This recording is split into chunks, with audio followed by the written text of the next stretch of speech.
would like to begin by acknowledging the traditional custodians of the land on which I live and work, the Gundungurra land, and people.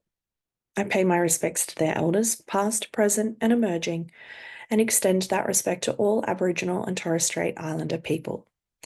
I also want to acknowledge the traditional custodians of the lands on which you, our listeners, are joining us from today. I recognise the deep connection that First Nations people have to this land, their enduring culture, and their commitment to the preservation and care for their country. This land was never ceded, and it always was and always will be Aboriginal land. Hey there, and welcome to Beyond the Surface, the podcast where we explore the stories of people who have survived religious trauma, left high control or cult communities, and are deconstructing their faith. I'm your host, Sam, and each week I'll talk with individuals who have taken the brave step to start shifting their beliefs that might have once controlled and defined their lives. Join us as we dig into their experiences, the challenges they've faced, and the insights they've gained. Whether you're on a similar journey or you're just curious about these powerful stories, you're in the right place. This is Beyond the Surface. Welcome, Sam. Thanks for joining me. Thank you, Sam. I love that we're both the Sam. Yeah, I know. It's always, I just never know how to handle that. It's always weird when you're interviewing somebody of the same name. You have joined me on another podcast, and the poor guy who did the transcript must have just been flipping from one side to another, trying to work out. Luckily, we have fairly different voice tones. That's true. Yes, so I think I've got a high squeaky mouse voice. So that tends to be helpful, but yes. So thank you for joining me. I know that this is not something that you tend to talk about, so I feel privileged that you are happy to share. So where does your story start? Okay. With church? Yeah, just in general, where does your story start? Okay.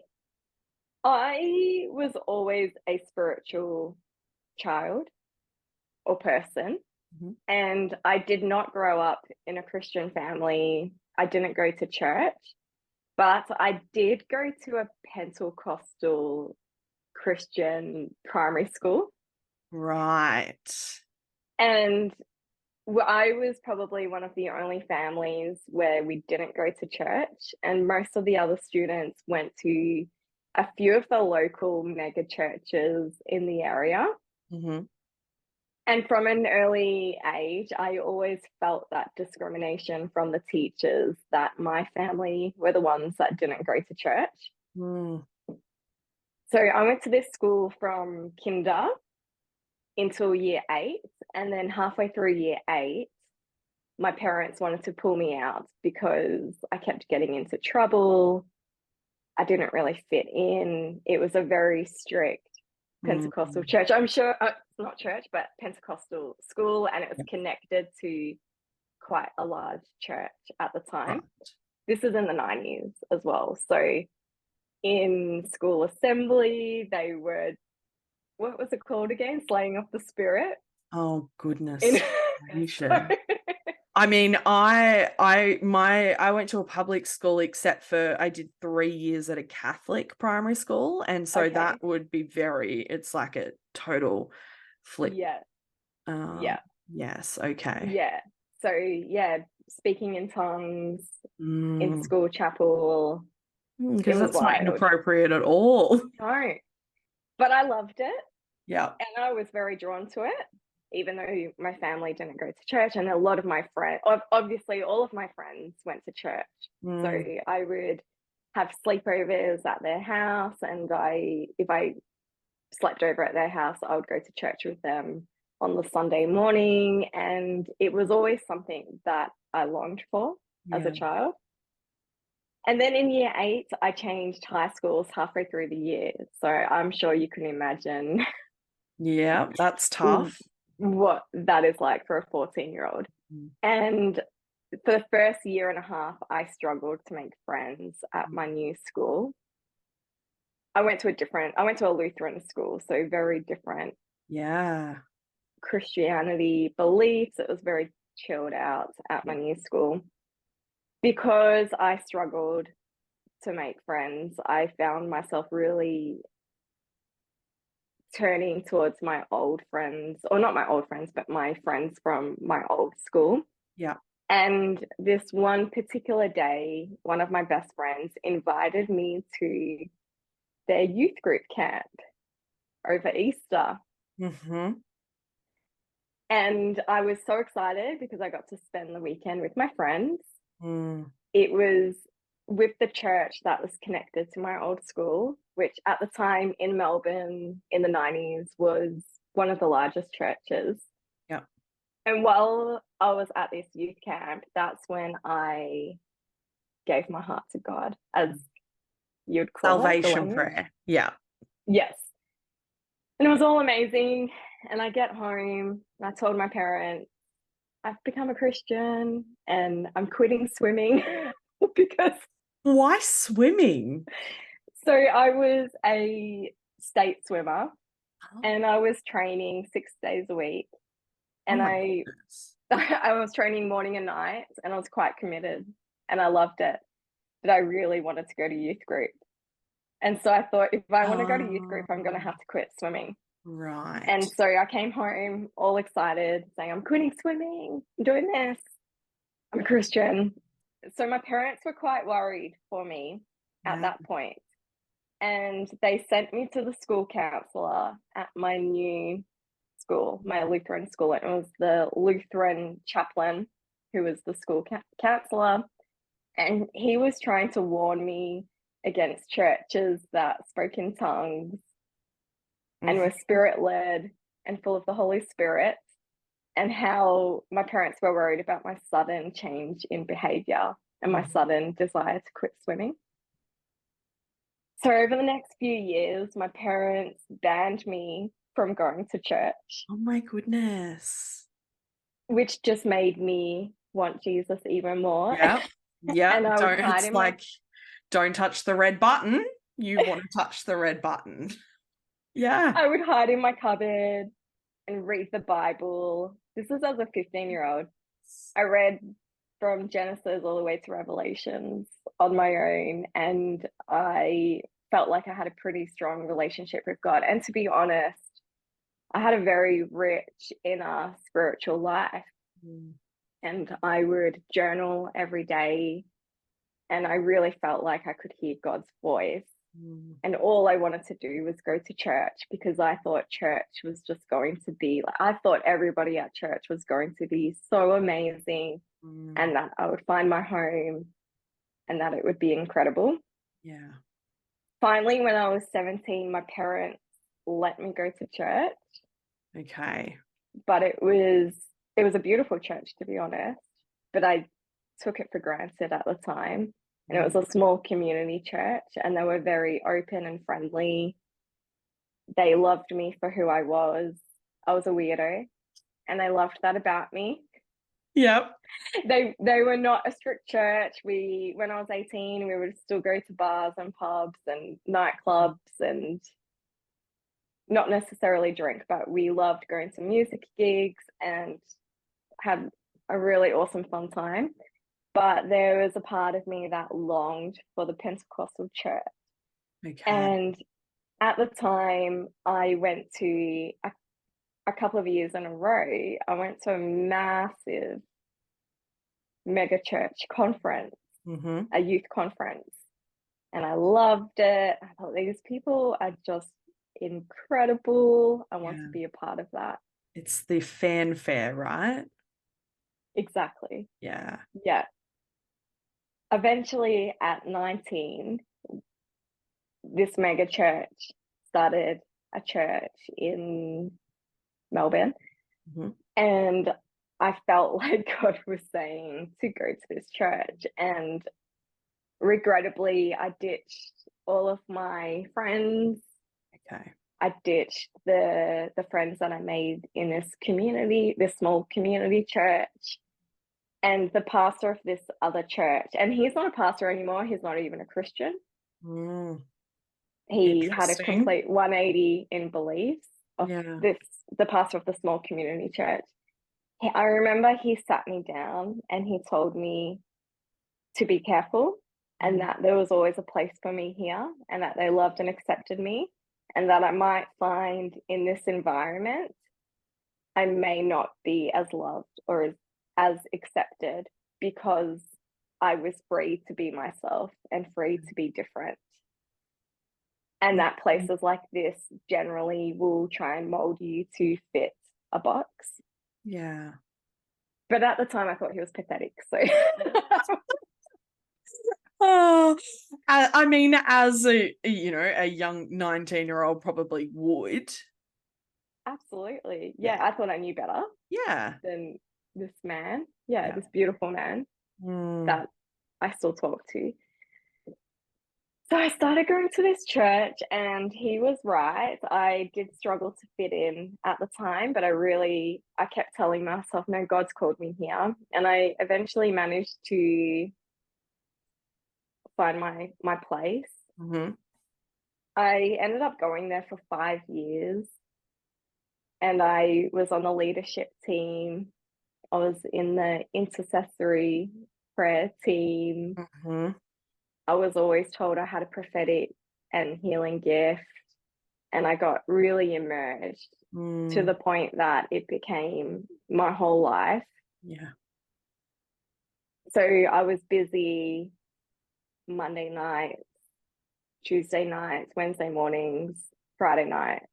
They had church on Saturdays and two services on Sunday, and I was expected to be at everything.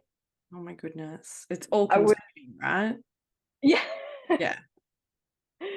I was studying at uni to become a youth worker, and I felt very judged even for doing that because some people had the opinion of like, why would you need to study to work with teenagers? All you need to do is play basketball with them. But I was Oh my learning goodness. about child protection and, Yeah. all of those issues. And I certainly saw issues within the church on Mm. pro- child protection issues, which I won't go into here. But yeah, I was very involved. I was so incredibly involved. It was everything. My parents were worried about me as well, but I ignored them, ignored what my family thought. I didn't even realize at the time how much I had alienated myself from all of my friends before this church life, alienated my family, alienated myself. Slowly, I felt like I lost a big core of who I was Mm. just so I could fit in with everybody else because there was definitely that church culture with women Yeah. on, wearing high heels and dressing up and having this persona, which was not me. Before I went in, I was very much the emo punk girl, bit of a Oh, hippie, messy hair, op shop clothes, yeah, I can't dog picture you collar in around my neck, I that can't type of picture you in person. heels, Sam.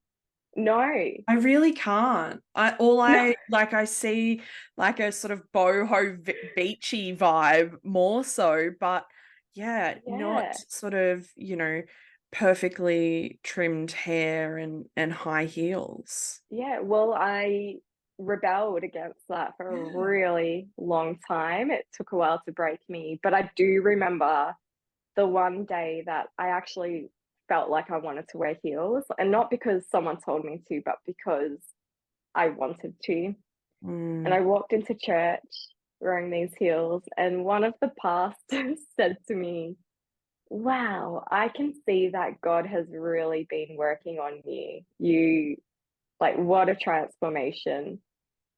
All because you wore high heels. Yeah. Oh my goodness.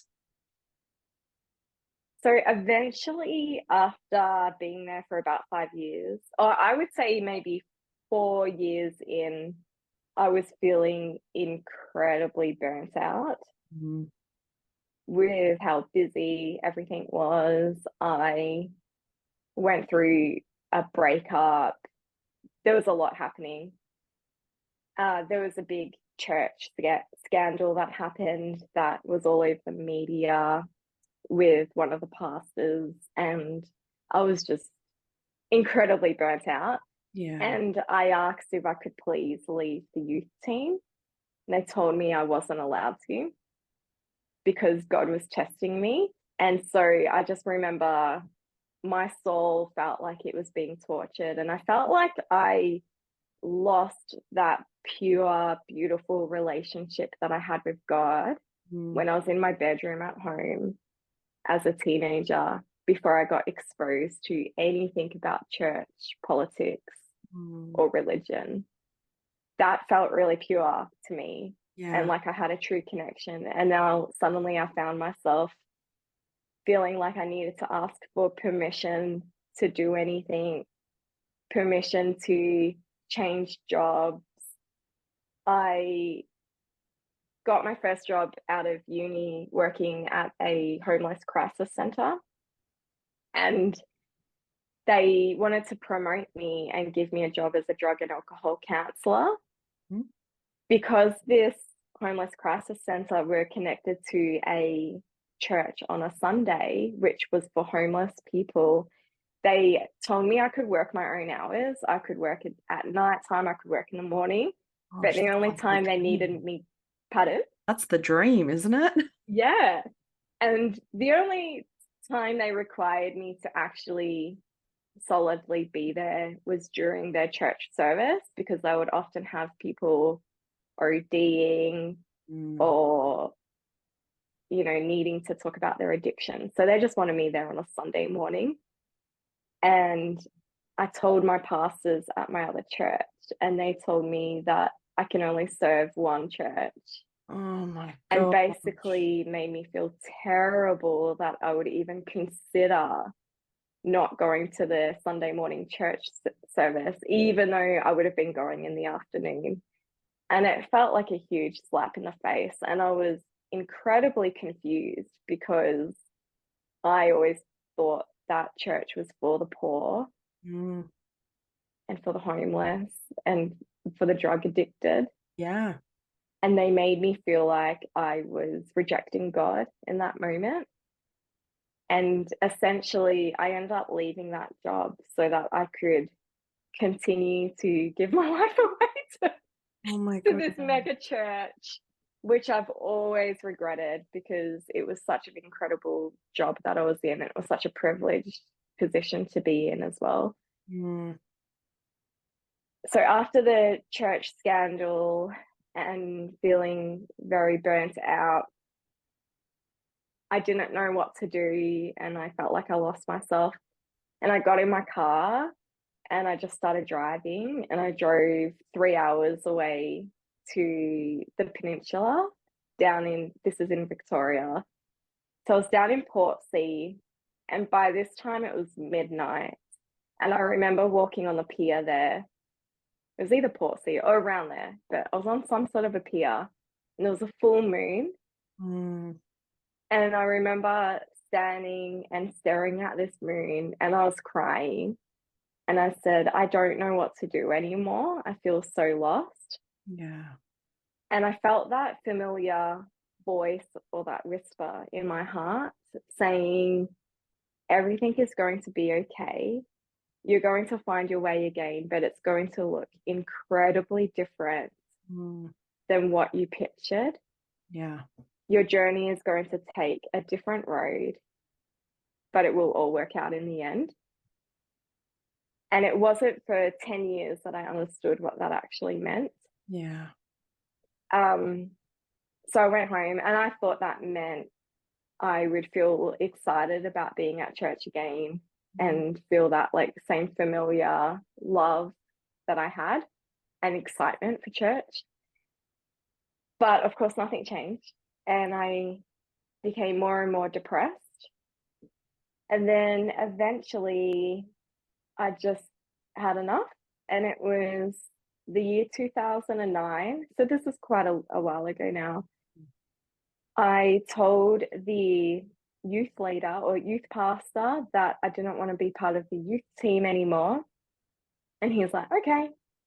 And that was it. I was a youth leader for 5 years, and there was no thank you. There was nothing. And in the past, when youth leaders had moved on, they would get them up on stage and celebrate them and give them flowers and thank them. But it was just silence. I found myself walking back into church on a Sunday, and nobody would talk to me. Mm. And I just felt incredibly alone. I felt like I had no family. There was thousands of people that went there, but it was the most alone feeling I had ever felt. And I also don't do well in crowds, so I would walk through the foyer and it was just like, oh, so many people, and I'm like, what is this? I get judged for working with homeless people. I Mm. used to bring homeless people to a church service, and people would like move away from us. Oh, I thought that is not God's heart. Who no. is this God that they're preaching about? They're doing all these offering talks, but where is that money going? Is that Mm. helping these people? I don't think so. And then one day I woke up on a Sunday. It was probably February or March in 2009. And I decided not to go to church that day. Wow. And I had the best freaking day. Oh. And so for the next year, or well, after that first Sunday of not going, I was like, this is great. Nobody called me, nobody checked in on me. And Oh. then the next week came, decided not to go. And then the week after that, I decided not to go. And it was amazing. And I felt like my body completely crushed though, Yeah. because I was so burnt out and I slept for so long. I slept and I slept and I slept.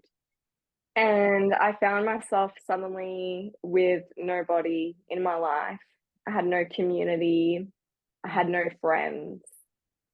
I had no one calling me. And I would just stay at home lying on the couch. But I think I really needed that as well. And Yeah. I felt a real anger towards God. And I remember yelling at him and saying, well, you talk about the lost sheep or the lost coin and how you would go find them. So I'm going to go live my life. And if that's true, you'll find me, Mm. but I'm not going to wait around anymore. And I ended up having the best year of my life. Yeah. So at the time, I was working for a youth justice centre, which was also very eye opening of the real issues that young people were facing, Mm. that the church was so blind to because they aren't wealthy. Yeah. And Well, my friendship group, and ignorant, I think. Yeah. yes, yeah. And my friendship group became my work friends. Mm. And then over that year, I was calling up my old friends and apologizing for abandoning them and for disappearing from their life. And I explained to them what happened. And then over the next, well, where are we at now? 2023. Mm. I Yeah. would say healing took me 10 years Yeah. of relearning who I am, what my core beliefs were, Mm. spirituality. I completely ignored my intuition, and that, which when I was a child, I called the Holy Spirit, and Yeah. I would say intuition now, but I ignored that voice, which was a core part of my life. Mm. And I did miss that, but I also felt like I had to go on the other extreme of partying, having fun. Yeah. I I was just before I turned 25 when I left, and I felt like I went through a process of grieving, losing my early 20s, which is very much about finding yourself, having fun, not having responsibility. And I really did grieve that, and I still grieve that. Yeah. I grieve that girl. But yeah, it took about 10 years to understand what I believe, and my beliefs are so different. I would not call myself a Christian now because I would be told I'm going to hell. Yeah. But I am a very spiritual person. I just practice my spirituality in a different way. The mega church would probably call it witchy or heathen, but Uh, alternative. Let's go with alternative. alternative. But yeah, they would not use the word alternative at all. No, but Yeah. it does feel very similar to what I had when I was 14 to 19. I just don't read the Bible now. Fair. Um, Yeah. Yeah. I mean, we use the word church, but the things that you're talking about are, of isolation and conformity and dress standards and having to ask permission. And, that's the language of a cult, realistic. Yeah. Um, Oh, well, the youth team I was in, even I should say as well that over the years, I've had a lot of people, including leaders and mentors in my life and pastors, call me up to apologize, and we've reconnected, yeah, and it's all good. And when I say droves of people left that church, I mean it. Most of the leadership team that were there when I was there, they've all left, yeah, and they would all call it a cult now, or maybe not a cult, but because they're still in church as well. But yeah. but they all felt like over the years they had to go through that process of what's it called? Construction? Yeah, deconstruction. Yeah. And they've done that in their own way through different churches. For me, I just couldn't go back to church. I Mm. tried in that first year, but I just couldn't do it. It's Yeah. not for me. I have no desire Yeah. to go there at all. And I think a lot of, deconstruction looks really different for everybody. It's, some deconstruct and deconvert, some deconstruct and then reconstruct what their belief systems were. But I think a cult brings a very emotive, strong imagery and language for a lot of people. And so I Yeah, think it's hard to refer to places as that. But the it reality, 100% was though. yeah. I Yeah, mean, if I we would. don't call it a cult, it's cult adjacent, it's Yeah, there are cultish behaviors and yeah. standards and things that you would expect in the ones that you see Hmm. at, midnight on a documentary. They're the Hmm. same. It's like the same rules, just it's looks different. It's Yeah. packaged differently. Um, We would get in trouble for talking to the opposite sex after 9 p.m. oh, yeah. because that's when the devil was out and that's when temptation was rampant. Mate, if I had known if that he was only out after 9 p.m., I could have had a whole lot of fun with that. Um, I'm We oh, we this is quite funny. I'm only going to tell you more of the funny things rather than the yeah, scandalous events that made it to the media. yeah. But I remember every Sunday we would go back to this youth pastor's house. He was a lot of fun, by the way. I loved him. He was a lot of fun. He was a very charismatic character, Mm. and he's done a lot of healing. He was young. He was 26 at the time, which to me felt old when I was then, but looking back, he was young, Yeah. and I've heard he's really changed and he's working with homeless people now, Mm. and that's his church. And so yeah, I definitely don't want to bag this man. But Yeah. at the time, we would go to their house. So there'd be like 50 of us. And in my community church that I had previously gone to, most of my friends were boys. Yeah. I was just someone that was naturally more friends with boys, or we were just like more of a mixed group. And I remember walking into the living room, and all of the boys were in there, and all of the girls were in the kitchen.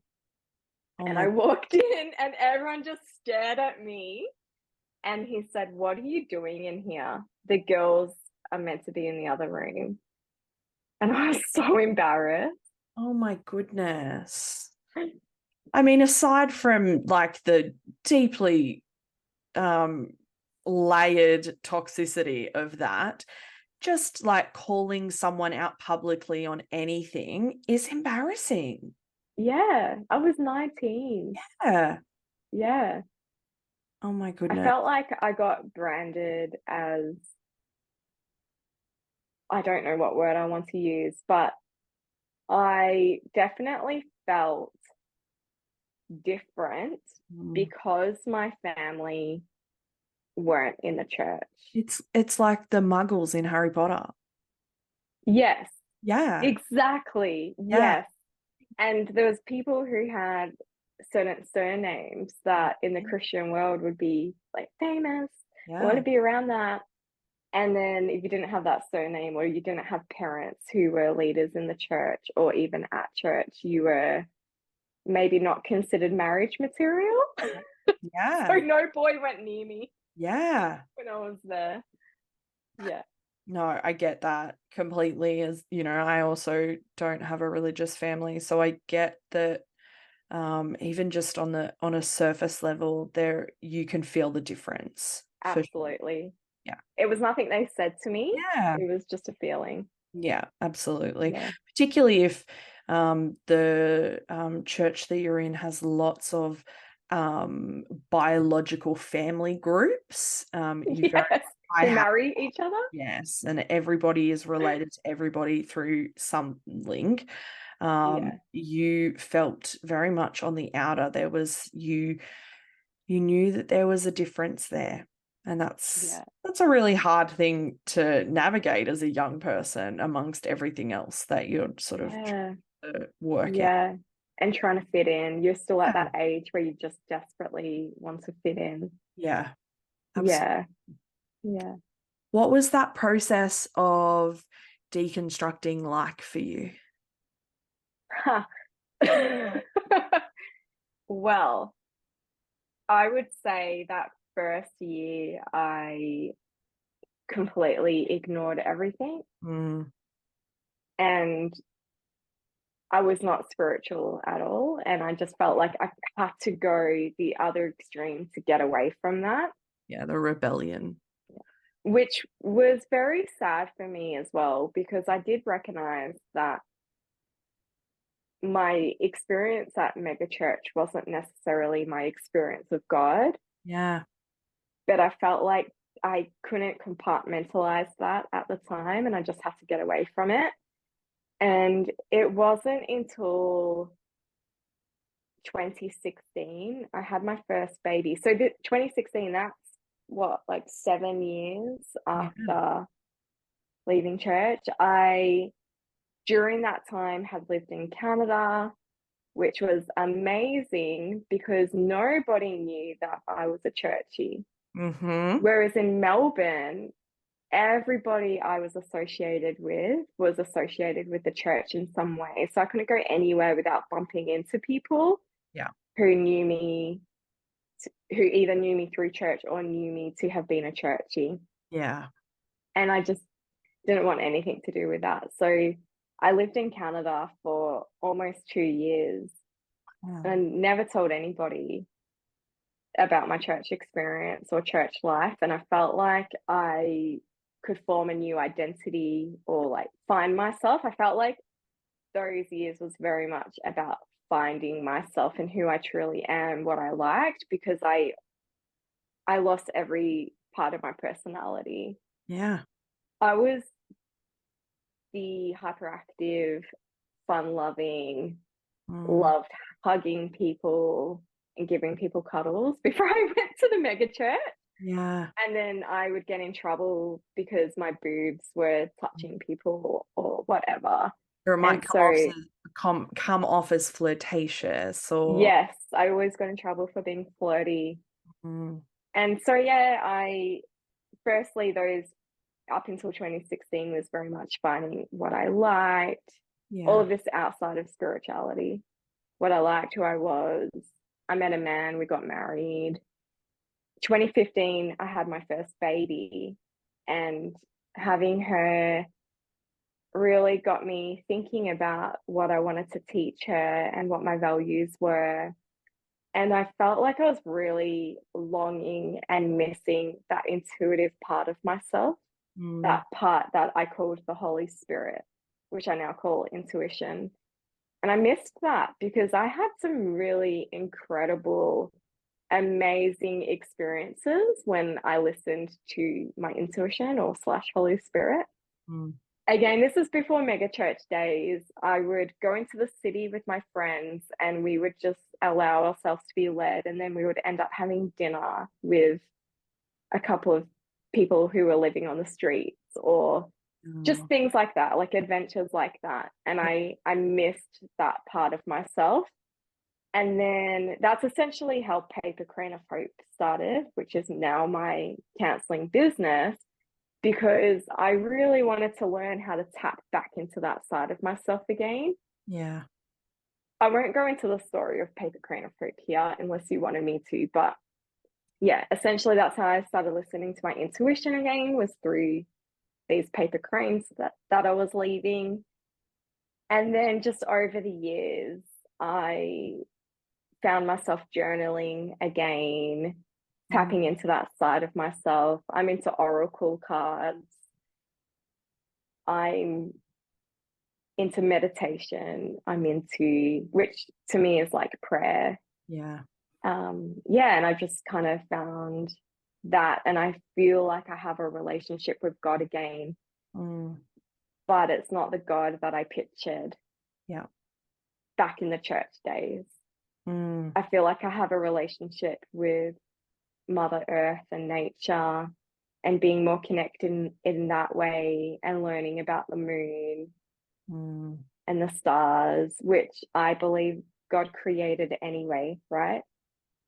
And that's all interconnected. These days, I might call God the universe, Yep. but how can God and the universe not be different? Like, to me, Mm-hmm. that's the same. Yeah. And Yeah. this is what I mean. And I felt like I had to keep those beliefs and parts of myself quiet. And I felt guilty about that. But then I've learned, well, that's no one else's business. I'm Yeah. allowed to believe what I believe, and I don't have to evangelize about it. And I think Yeah. that's what I realized. I always, when I was younger, felt like I always had to evangelize about my faith and lead people to God. And I was known to be a great evangelistic person. I would talk to anybody on the streets about Jesus, Yeah. which is very embarrassing. But I believe people's spiritual journey is their own journey. And I would hope that people would respect my own spiritual journey now. Yeah. Yeah. Did that answer your question? Because I forget Yeah. what the question was. No, it's great. Yeah. Have you found that there has been respect for that journey? The people that remain in my life from those church days have been on the same journey. Yeah. Maybe not believe the same things, Mm. but yeah, I do feel like the people I surround myself with now respect that part of myself. Mm. Yeah. Um, if you think about, I guess, your time coming out of the church, was there adjustment periods for you in terms of that integration of new spirituality versus old spirituality? I'm thinking, like, when I first Yeah. started using oracle cards, I had to like fight against that inner conflict that was like, but what if I'm bringing evil spirits into my home? Like Yeah. Okay. those messages that you would have to sort of keep unlearning, Yeah. to start integrating into something, I guess, a more authentic or a more preferred spirituality. Mm. When you first said integration, I thought you were going to say into society. And I almost started laughing because that was 100% my experience. Okay. Yeah. When I worked in youth justice, we were a really tight team. You kind of have to be for that environment. And Mm. after we would do our 12-hour like block of shifts, we would go to the pub. Mm-hmm. And this was my first time going to the pub since I Wow. was 18. And I felt so uncomfortable and out of my depth. And I felt like I had to learn how to be Mm. a young adult in a pub, Yeah. which is funny, right? Like it's kind of awkward and embarrassing. And I didn't know how to order myself a beer. Yeah. Turns out I don't like beer, and turns out I don't like alcohol. But that year helped me learn that Yeah. Yeah. because we weren't allowed to drink at the church I went to at the time. Don't know what it's like now. Yeah.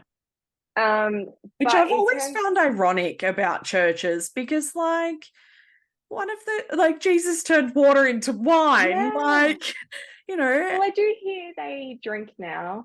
I do hear right. of some mega churches where they're allowed to, but I at think the time, this church, I was not allowed to. yeah, okay. I think in Yeah, general, most churches probably do ascribe to that notion, whether they're Pentecostal or yeah, not.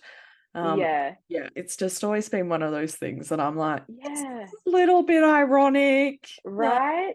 yeah, Yeah. But I don't drink. I don't like drinking. yeah. But in terms of the spiritual integration, I think because I shut myself down for an incredibly long time, Mm, I think what, 8 years between that, yeah. I didn't feel any guilt or shame turning to these other things because it Mm, had been so long since I'd been in church anyway. yeah. Yeah. At that point, I'd been out of church longer than I was ever in it. Mm. That integration into society is so interesting because it's one of those things that I think people don't get it unless they've lived a part of, I guess, a fundamental or a high control religion. Yeah. Um, because even sort of just like, how do I make friends? Like, Yeah. how am I Without talking supposed to about do that? God. Yeah. Yeah. Like, what do you talk Yeah. about? Mm. And so, yeah, Hmm. it's And you don't realize how naive and vulnerable you are until you're not surrounded by church people. And absolutely, looking back, I was incredibly vulnerable and naive. yeah. I was almost like a child again. I Mm, had a lot of growing up to do. okay. Yeah. I think that um, vulnerable people are those who find themselves in those situations, though, right? You know, I think if Yeah. we look at more broadly, I guess, the way that the church uses Yeah. facets of their services and things like that as tools to target the vulnerable in society. Yeah. Because, you know, I like that. What's that? Oh gosh, I used to. It's funny when like you used to know Bible verses off by heart, and then like I have a moment where I go, "What's that verse again?" That one where it's like, "Come all who are weary and lost, and I will give you Mm, rest." And so, you know, I guess vulnerable people sort of land themselves in those places because yeah. you, I know for me, there was a desperation that that would be a safe place to land. Yeah. Same here. Yeah. Yeah. I should mention as well, I went through trauma as a child, and I'm now able to see how much the church was able to help me during that time. Yeah. It was part of my healing journey Mm, from trauma. yeah. Definitely not the part that healed me, Mm, but I sometimes wonder where could I have ended up if I didn't go to church as yeah. a teenager. Yeah. And so I am grateful for that. Mm, But I was definitely vulnerable mm, because I was craving yeah. that safety, that love, that connection, that family. I was horribly disappointed when I realized that church people were not who I thought they No. were in my head. Yeah. And I think, all of those things that you sort of mentioned, that safety, that connection, that love, you just want a place to belong, right? It's that Absolutely. sense of Yeah. belonging, and church for a Mm, time, gives that sense of belonging. You feel like yeah. you have purpose, and Mm, there's a center of gravity about you almost. yeah. Um, Yeah. And I did connect with some older women who I am still so grateful for. And I had coffee with one of them a few months ago. They came up to where I live now and we caught up, and it was amazing. And she was always like a second mum to me and a mentor. And I did feel that sense of belonging and connection with her. And I still feel that. yeah. And so it wasn't all bad. There Yeah, of was definitely course. some really beautiful moments. Yeah, yeah. Yeah. Um, Now, within your new sense of spirituality, what brings you joy and peace? Well, I have to reflect about that. I would say I have a mixture of things that I love to do, Mm, which I consider it all to be spiritual, to be honest. So there's a part of me that I do Muay Thai boxing, yes. and that is very, very adrenaline rush feeling, and I love it, and I love the people that are there. And at the end of every session, we will always do this. Mm, And so Muay Thai boxing is connected with obviously Thailand yeah. and their spiritual beliefs. I wouldn't say I have their spiritual beliefs, but I love the respect that they have for the boxing ring and that space. And if you ever go to a Thai fight, they have their music and incense, and they bow to each other, and it's just really beautiful. Mm, And then outside of that, I love to practice mindfulness. I find it very hard to be connected to my body, or I did find it hard to be connected to my body because of past trauma. yeah. And I found that mindfulness practice has helped me to connect to my spirituality and to my body. And I Mm, do that in the day to day living. yeah. So, for example, when I'm hanging up the washing, I like to really focus on the feeling of the clothes on my fingers, Mm, the feeling of my muscles stretching as I hang it on the line, the feeling of the sun on my face, the mm, feeling of the grass between my toes, the smells of the fresh washing and the flowers around me. I like to listen to the birds outside, and I use that as a practice to be grounded and centered and present in mm. my that current moment. And then I mean, that's like a I movie scene, Sam. Like, you're describing it, and I'm literally picturing it in my head, and I'm going, that's like a movie scene. How can anyone not think that that's spiritual or grounding, and, all of those things? yeah, yeah, because I like to connect with nature and the beauty around me.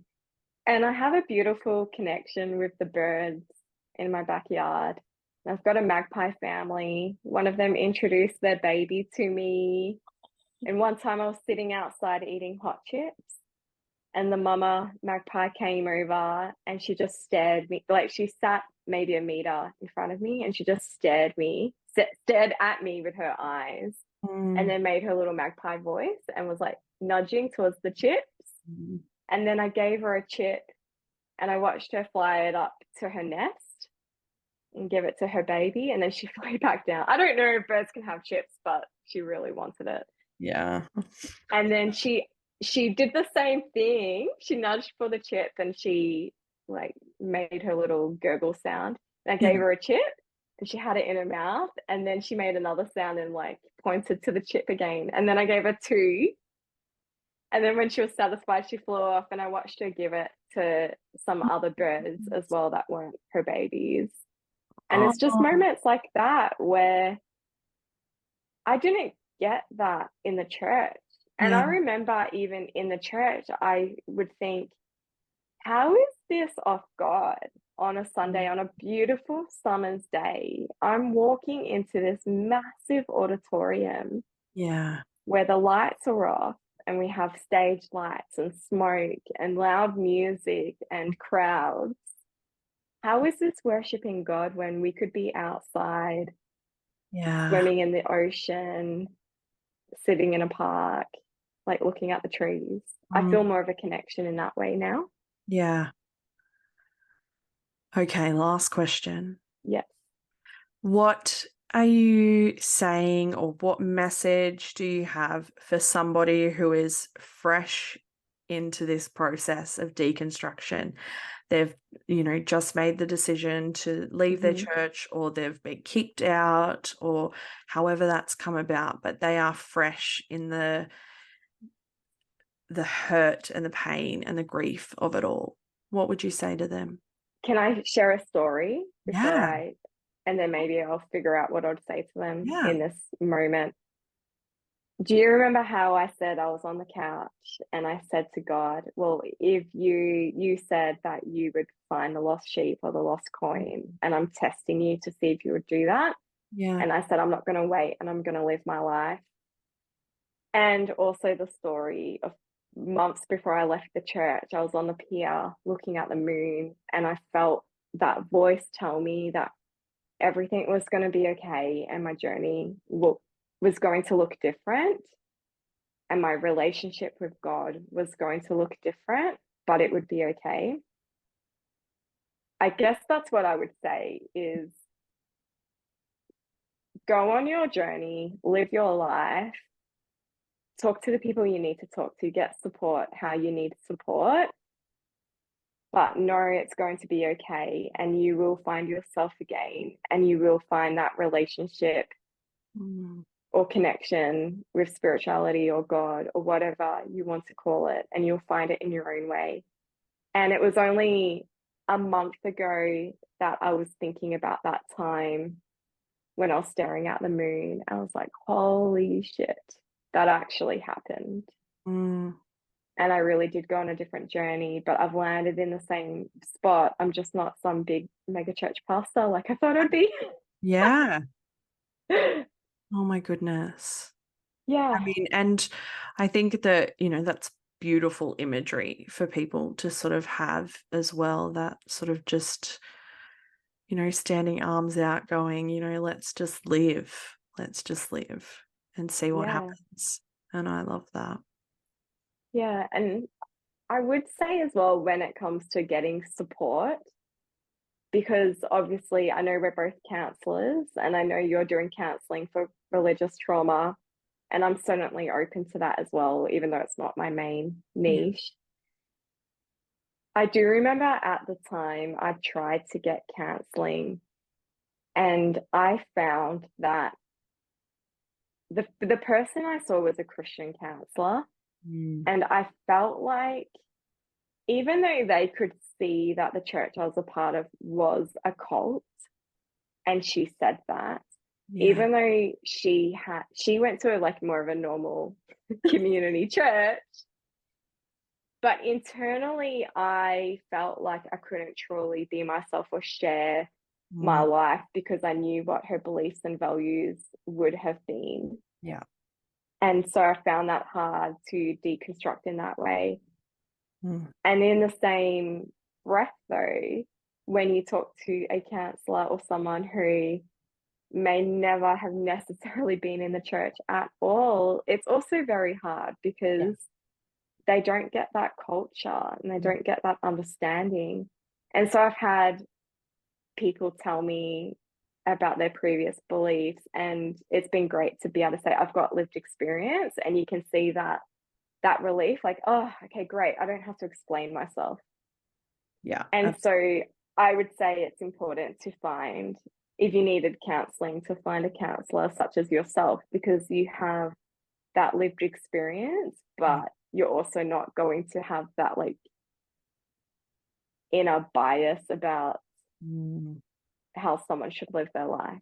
Yeah, absolutely. Yeah. I think um, when it's something so specific like religious trauma or deconstruction, It's not something that you can just learn in a book or learn from, case studies and things like that, the way that we do Yeah. with anxiety or depression or anything like that.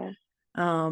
It is at times, I remember when I was, in therapy for it, it's Yeah. almost a different language at times. Yeah. One of the things that I never want my clients to feel like they need to do is educate me. And Exactly. so when you are with somebody who understands, like you said, the culture and that language around church life,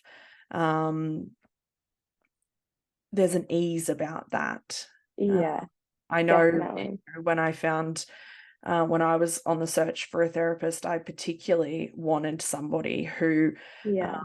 knew that life, but was also Mm. queer affirming and celebrating. Mhm. Um, Yeah. and I Did got you that, find that?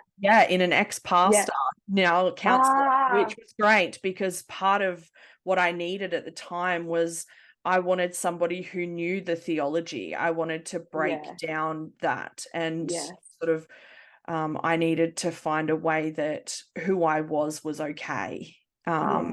And so, Yeah. yeah, an ex-pastor does the trick with that. Yeah. Amazing. So, Yeah. but yeah, I think you're Yeah. absolutely right. Finding that right fit, and somebody where you don't have to, explain what Mm. certain language or rituals or things like that are, Yeah. is an integral part of that healing or that deconstructing. So, yeah, Yeah. amazing point. Thanks for joining me. Thank you for having me. How you feeling? Pretty good. Yeah, Good. I haven't really publicly shared Yeah. my story before. So, Yeah. yeah, it is something that I've been planning to do for 2024. Yeah. Amazing. Yeah. Well, Yeah. I will look forward to hearing more and more as you sort of unravel it. Yeah. So, Yeah. It's taken me this many years to get to a place where I could talk about it without anger. yeah, I totally get that. Yeah. And Yeah. I think when you talk about it, you want it to be constructive and not just Yeah. um, pouring fuel on a fire, I guess. Yeah. Yeah. That does no good to anybody, so, Yeah, including you. exactly. So, Yeah. but yes, You thank okay? you. Thanks for tuning in to this episode of Beyond the Surface. I hope you found today's conversation as insightful and inspiring as I did. If you enjoyed the episode, be sure to subscribe, leave a review, and share it with others who might benefit from these stories. Stay connected with us on social media for updates and more content. I love connecting with all of you. Remember, no matter where you are in your journey, you're not alone. Until next time, keep exploring, keep questioning, and keep moving forward. Take care.